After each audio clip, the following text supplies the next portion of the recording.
Hello everyone, রামা world 1.0-তে আপনাদের সবাইকে স্বাগতম। আজকে এক্সপ্লেন করব এক ভয়ানক মৃত্যুপুরীর রহস্যময় ঘটনা নিয়ে, যেখানে কেউ ইচ্ছাকৃতভাবে মৃত্যুকে বেছে নিলে মৃত্যু তাকে শাস্তিস্বরূপ 12টি ভয়ঙ্কর ভয়ঙ্কর জীবন দান করে। কথা বলছিলাম সাউথ কোরিয়ার টপ নচ একটা সাসপেন্সে ভরা ফ্যান্টাসি ড্রামা নিয়ে, যার নাম ডেথ গেম, যার আইএমডিবি রেটিং ছিল 8.5। তাহলে বুঝতেই পারছেন ড্রামাটা কতটা বেশি পছন্দ করেছিল সবাই। আর এই ড্রামার ভিএফএক্স বাজেট ছিল অনেক বেশি, যা 250 কোটি বাংলাদেশি টাকায়। কাহিনী শুরু হয় একটা অন্ধকার ঘর থেকে, যেখানে ইসেকে দেখানো হয়, যে আমাদের গল্পের মেইন চরিত্র। সে হাঁটু গেড়ে বসে বলতে থাকে, আমাকে এরূপ শাস্তি দেবেন না, আমি এটা ডিজার্ভ করি না, আমি কোনো ভুল করিনি, প্লিজ আমার সাথে এমন করবেন না। আর তখনই একটা মহিলা তাকে গুলি করে প্লেন থেকে ফেলে দেয়। তখন সে নিচে পড়তে থাকে, আর পড়তে পড়তে তখনই ওর চোখ খুলে যায়। তখন ইসে তার কাহিনী বলতে শুরু করে, যা শুরু হয়েছিল 7 বছর আগে থেকে। এরপর ফ্ল্যাশব্যাকে তার 7 বছরের কাহিনীগুলোকে দেখানো হয়। ফ্ল্যাশব্যাকের শুরুতেই ইসের নর্মাল জীবন দেখানো হয়, যেখানে গ্র্যাজুয়েশন শেষে স্ট্রাগল করতে হয় চাকরি পাওয়ার জন্য। ভার্সিটি থেকে বের হওয়া প্রায় অধিকাংশ স্টুডেন্টকেই এই স্ট্রাগল করতে হয়।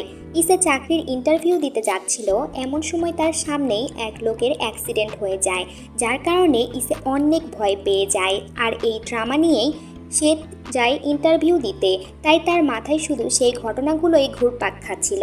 অ্যাজ আ রেজাল্ট ইসের চাকরিটা হয় না। কয়েকদিন পরে সে আবার অন্য একটা কোম্পানিতে ইন্টারভিউ দিতে যায়। এইখানে ওর যে বস ছিল, সে ইসের সিভি দেখে অনেক ভালো বলে যে 7 বছর ধরে অনেক স্ট্রাগল করছো, আমি ইমপ্রেসড, তোমার মতো হার্ডওয়ার্কারকেই তো আমার দরকার। তখনই ইসের ফোনে একটা কল আসে। কলে তার বন্ধু বলে, তুই যে পার্কে টাকা দিয়েছিলি ইনভেস্ট করার জন্য, সেটা নিয়ে ও তো পালিয়ে গিয়েছে। তখন ইসে পাগলের মতো দৌড়াতে থাকে। আসলে হয়েছে কি, ইসে ওর পার্ক নামের এক বন্ধুর কাছে ওর জীবনে যত টাকা ইনকাম করছিল সব দিয়ে দেয় ব্যবসা করার জন্য, কিন্তু ওর বন্ধু পার্ক এভাবে আরও অনেকের কাছ থেকে টাকা নিয়ে কোরিয়া ছেড়ে পালিয়ে যায়। নিঃস্ব হয়ে ইসে হাঁটতে হাঁটতে যখন ওর গার্লফ্রেন্ডের সাথে দেখা করতে যাচ্ছিল, তখন দেখে যে ওর গার্লফ্রেন্ড আরেকটা ছেলের সাথে রয়েছে, যে তাকে বুকে গিফট করছিল, আর ছেলেটার সাথে দামি কারও ছিল। ছেলেটা চলে যাওয়ার পরে ইসে ওর গার্লফ্রেন্ডের কাছে আসে। তখন ওর গার্লফ্রেন্ড ওকে কিছু টাকা হাতে ধরিয়ে দিয়ে বলে, আমি বুঝতে পারছি তুমি অনেক কষ্টে আছো। তখন ইসে বুঝে যায় যে সে তার প্রেমিকার কাছে বোঝা হয়ে গিয়েছে। এর ফলে ইসে তার প্রেমিকার সাথে ব্রেকআপ করে চলে যায়। এদিকে বাসায় ফিরে দেখে ওর সব আসবাবপত্র বাইরে ও ঘরে তালা ঝুলছে। এসব দেখে ইসে ভাবে, আমার আর বেঁচে থেকে লাভই বাকি। তখন সে উঁচু একটা দালানের ছাদে চলে যায়। আর এরপর আমরা এই ড্রামায় এমন এক কাহিনী দেখতে পাই, যে কনসেপ্টটা এর আগে কখনো দেখানো হয় নাই। এরপর স্কিন কালো হয়ে যায়, আর আমরা দেখি একটা প্লেনে ইসে বসে রয়েছে, মানে ইসের এই ছাদটি থেকে লাফ দিয়েছিল, আর তার আত্মা এই লোকটার ভিতরে রয়েছে, যার চেহারা ইসে এর থেকে পুরো আলাদা। তারপরেই আমরা দেখতে পাই একটা মহিলা বসে আছে, ইসের গুড বাই লেটারটা পুড়িয়ে দিচ্ছিল, আর তারপর চলে যায় তারা নরকে। মহিলাটা বলে, আমি হলাম মৃত্যুর দেবী। তখন সে বলে, আমি তোকে শাস্তি দেওয়ার জন্য এখানে নিয়ে এসেছি। ইসে ভেবেছিল মরে গেলেই হয়তো তার সকল কষ্টের সমাপ্তি, কিন্তু মৃত্যু তাকে শাস্তিস্বরূপ 12টা জীবন দেয়। আরও বলে, 12 বার তোর আত্মা আলাদা আলাদা শরীরে যাবে, আর তুই 12 বার মৃত্যুর শাস্তি ভোগ করবি। তবে হ্যাঁ, তুই যদি কোনো বডিতে যাওয়ার পর তোর মৃত্যুকে এড়াতে পারিস, তবে তুই ওই বডিতে সারা জীবন থাকতে পারবি। কিন্তু অলরেডি ইসে ওর জীবনে অনেক বেশি অতিষ্ঠ হয়ে গিয়েছিল, তাই ইসে বলে, আমার মরে যেতে কোনো সমস্যা নেই। তখন মৃত্যুদেবী বলে, আচ্ছা সমস্যা নেই, সময়ই বলে দিবে তুই বাঁচতে চাস নাকি মরতে চাস। তখনই মৃত্যুর দেবী অদৃশ্য হয়ে যায়। তখন প্লেনটা ঝড়ের কবলে পড়ে, আর ইসে লাইফ জ্যাকেটটা তাড়াহুড়া করে পরে নেয়। আর ওই সময় অ্যাটেন্ডেন্স এসে বলে, সব কিছু নর্মাল হয়ে গিয়েছে, চিন্তা করবেন না। এরপর সব কিছু আসলেই নর্মাল হয়। তখন ইসে উঠে দাঁড়িয়ে প্লেন চেক করতে থাকে। তখন সে বুঝতে পারে ওর আত্মা অনেক বড় একটা বিজনেসম্যানের শরীরের মধ্যে ঢুকে গিয়েছে। তখনই একটা গ্লোয়িং বল এসে ওর মধ্যে ঢুকে যায়। এর মধ্যে ওই বডির সকল মেমোরি থাকে। এখানে একটা কথা বলে রাখি, এসের আত্মা অন্য শরীরে প্রবেশ করলেও তার পূর্বের জীবনের সকল কিছু তার মনে আছে। তো মেমোরি যখন পেয়ে যায় তখন ইসে ওর বডির সকল তথ্য পেয়ে যায় যে এই বডির লোক অনেক বড় কোম্পানির একজন সিইও, আর এসে যে কোম্পানিতে চাকরি নেওয়ার জন্য সবসময় চেষ্টা করতো এটাই সেই কোম্পানি, মানে ও এই কোম্পানির মালিক হয়ে গিয়েছে। আর এইখানে ওই বডি সম্পর্কে যা বলা হয় সেটা হলো সে হলো বড় ভাই আর তার ছোট ভাই হলো টাইম, যে টাইমকে আমরা আগেও দেখেছি আমাদের গল্পের ইসে কিন্তু এই টাইমের সামনেই ইন্টারভিউ দিতে গিয়েছিল আর সে বলেছিল তুমি অনেক পরিশ্রমী, তোমার মতো লোকই তো আমাদের দরকার। তো যাই হোক, এই দুই ভাইয়ের মধ্যে ছোটবেলা থেকেই ঝামেলা চলতো, ছোট ছোট জিনিস নিয়ে ওরা অনেক ঝগড়া করত। তাহলে এই কোম্পানি নিয়ে কি ঝামেলা হতে পারে সেটা তো বুঝতেই পারছেন। কোম্পানি নিয়ে ওদের মধ্যে ঝামেলা লাগতে থাকে, কিন্তু তাদের বাবা বলে দিয়েছিল যে কোম্পানিকে ভালো মতো লিড দিতে পারবে, প্রফিট করতে পারবে, সেই কোম্পানির সিইও হবে। তো এই বডিটা যেখানে ইসে ঢুকে রয়েছে, এই বড় ভাই তার বাবার ভরসা জিতে নেয় ও কোম্পানির সিইও হয়ে যায়। তখন ইসে এটা ভেবে খুশি হয় যে এত বড় কোম্পানির আমি মালিক, আমি অনেক স্বাচ্ছন্দ্যে লাইফ লিড করতে পারবো, মরার কোনো প্রশ্নই আসে না। কিন্তু ওর ভাগ্য খারাপ ছিল, তখনই প্লেনে আগুন লেগে যায় এবং প্লেন নিচে পড়তে থাকে। ইসে তখন বাঁচার জন্য পুরো দমে চেষ্টা করতে থাকে, কিন্তু চারিদিকে শুধু আগুন আর আগুন, সে নিজেকে কোনোভাবে বাঁচাতে পারে না। প্লেন ক্র্যাশ করে সে মারা যায়। তখন ইসে তাকে আবারও সেই অন্ধকার রুমে নিজেকে আবিষ্কার করে এবং দেখে যে সেই মৃত্যুর দেবী তার সামনে বসে আছে। তখন দেখা যায় সেখানে একটা ঘড়ি ছিল যার কাঁটা 12টা থেকে 11তে এসে থেমে যায়, অর্থাৎ ইসের কাছে আর 11টা জীবন আছে। তখন মৃত্যুর দেবী বলে, তুমি তো মরে হেরে গেলে, কিন্তু চিন্তা করো না, তুমি যার বডিতে যাবে সে আগে থেকেই মৃত ছিল, এটা ভেবো না যে তুমি তার জীবন কেড়ে নিয়েছো। এরপর আবার মৃত্যু দেবী বলে ওকে নরক দেখায়। তখন ইসে ভয় পেয়ে অনেক কাঁদতে থাকে আর বলতে থাকে, আমি কি ভুল করেছি, আমি এটা ডিজার্ভ করি না, আমাকে এখানে ফেলো না। তখন মৃত্যুর দেবী এটা বলে গায়েব হয়ে যায় যে আমি তোকে খোঁজার আগেই তুই পোদ্দারি করে আমাকে খুঁজে নিয়েছিস, সেই ফলে আমার ইগো হার্ট হয়েছে, মানে ও সুইসাইড করে। আর এটাও বলে যে 12টা লাইফের মধ্যে একটা লাইফেও যদি তুই সারভাইভ করতে পারিস তাহলে আমি তোকে নরকে পাঠাবো না। এই বলে ইসেকে আবার শ্যুট করে নিচে ফেলে দেয় আর সিন চলে আসে প্রথমের দিকে, যেখানে আমরা ইসেকে পড়তে থাকতে দেখতে পাই। এইখানে সে ঢুকে যায় অন্য একটা বডির মধ্যে, আর ওর আশেপাশে আরও 3জন ছিল যারা ক্যামেরা নিয়ে ওকে ভিডিও করছিল। আর ওই মুহূর্তে আবার গ্লোয়িং বল এসে ওর মধ্যে ঢুকে যায় আর ইসে বডির পাস্ট দেখতে পাই। আমরা দেখতে পাই এই বডিটা বিশাল বড় একটা স্পোর্টসম্যানের ছিল, যে সব সময় সব চ্যালেঞ্জিং স্পোর্ট করতে থাকে। আর এখন সে নতুন একটা চ্যালেঞ্জ নিয়েছে, যেখানে সে 50,000 ফিট উপর থেকে বিনা প্যারাশুটে নিচে উপর সেফলি ল্যান্ড করবে, যা এর আগে কেউ কখনো সাহস করেনি এটা করার, বা কেউ করবেও না। আর এটা দক্ষিণ কোরিয়া সহ পুরো ওয়ার্ল্ডে লাইভ দেখানো হচ্ছিল। এটা যদি সে করতে পারে তাহলে তাদের স্পন্সর হিসেবে তাকে 3 বিলিয়ন ইয়ন, অর্থাৎ বাংলাদেশি টাকায় মনে করেন 250 থেকে 300 কোটি টাকার মতো দেওয়া হবে। তখন ইসে মনে করে এটা তো অনেক বড় সুযোগ, আমি যদি নামতে পারি ঠিক মতো তাহলে তো আমি 3 বিলিয়ন ইয়নের মালিক হয়ে যাব আর আমার জীবন পাল্টে যাবে। সিইও এর মতো অত বড়লোক না হতে পারি, তারপরেও মোটামুটি বড়লোক হতে পারবো। এখানে আরেকটা কথা বলে দিই, ইসে যখন যার দেহের মধ্যে প্রবেশ করে তখন তার সব গুণাবলী ও কনফিডেন্স ইসে পেয়ে যায়, শুধু আত্মাটা হবে ওর।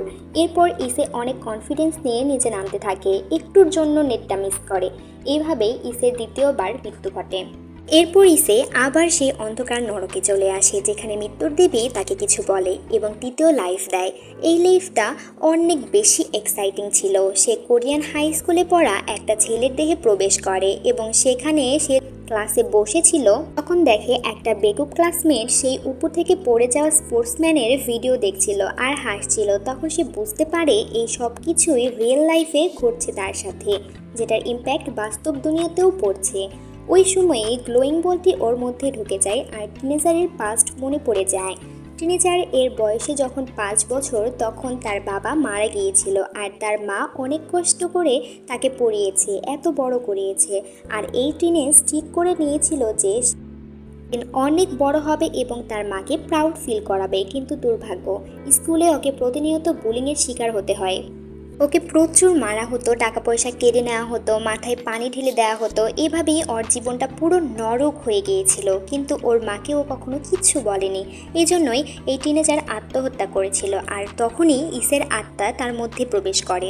এই জন্য ইসে অনেক খুশি হয় যে আমি একজন মরতে যাওয়া মানুষের ভিতরে প্রবেশ করতে পেরেছি। আমি এখন থেকে অনেক ভালো করে পড়ব এবং পরে ভালো ভালো চাকরি পেতে পারবো, কারণ ইসের কাছে এখন এসব ক্লাসে ভালো রেজাল্ট করা কোনো ব্যাপারই না।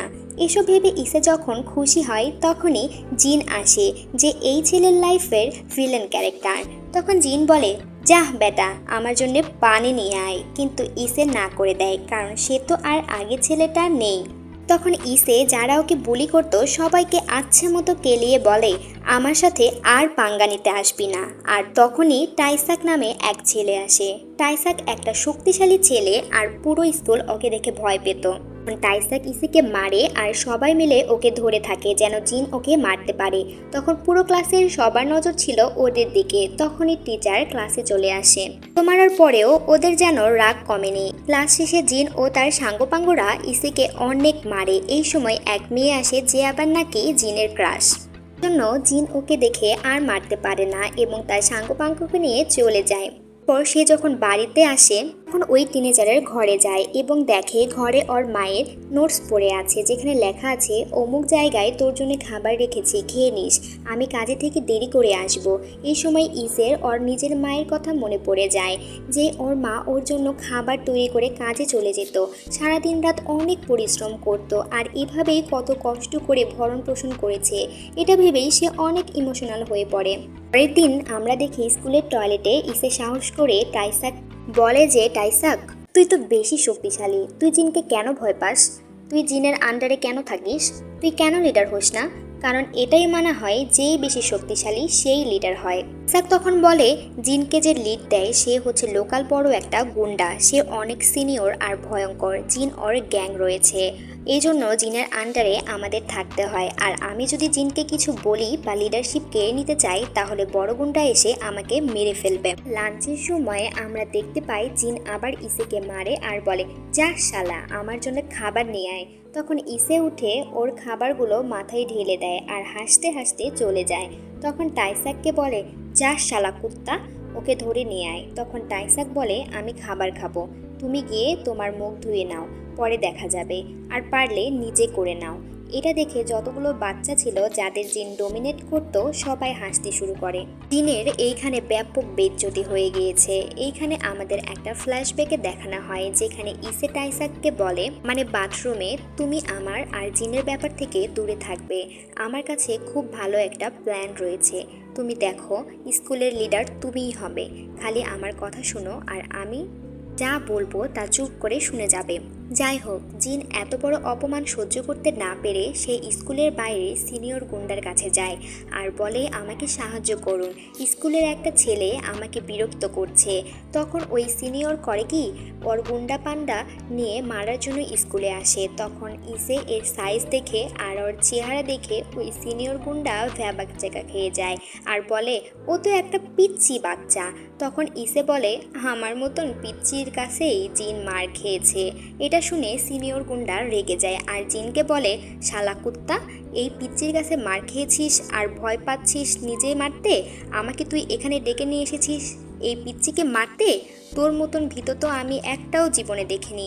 এবং বলে, আজকের পর থেকে তুই আমার সামনে আর জীবনেও আসবি না। এরপর সে জিনের আর কোনো কথাই শুনে না, জিনকে বেইজ্জত করে চলে যায়।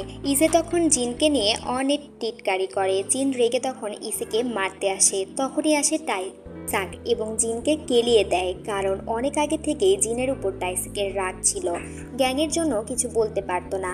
এরপর থেকেই সবাই জিনকে সম্মান করা বন্ধ করে দেয়, আর যে মেয়েকে ও পছন্দ করতো সেই মেয়ে সিনিয়র ওই গুন্ডার সাথে প্রেম করা শুরু করে দেয়। তো যাই হোক, এরপর একদিন সন্ধ্যায় বাসায় যাওয়ার পথে ইসে ট্রাকের সামনে চলে আসে আর অল্পের জন্য বেঁচে যায়।